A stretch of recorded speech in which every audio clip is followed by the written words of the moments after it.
Welcome back. In this tutorial, I'll walk you through the steps on how can you enable Super Dark Mode 2.0 on iPhone.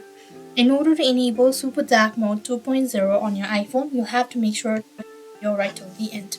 So basically, what you have to do is you want to make sure to open up your settings and then you have to make some changes right.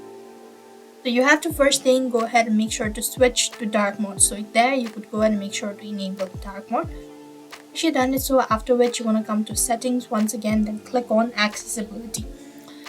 As you click on accessibility, then you'll be able to find the other options. You want to go ahead and make sure to click on display page. You want to click on reduce white point. Once you've actually enabled it, you could go ahead and toggle the button and you could customize that as well. Once you made it so, you've successfully turned on super dark mode, and in the home page as well, you could go ahead and customize it.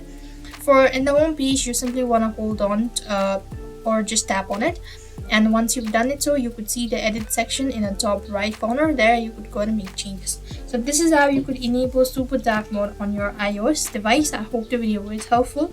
Make sure to like, share and subscribe to our channel. Thank you for watching. See you in the next video.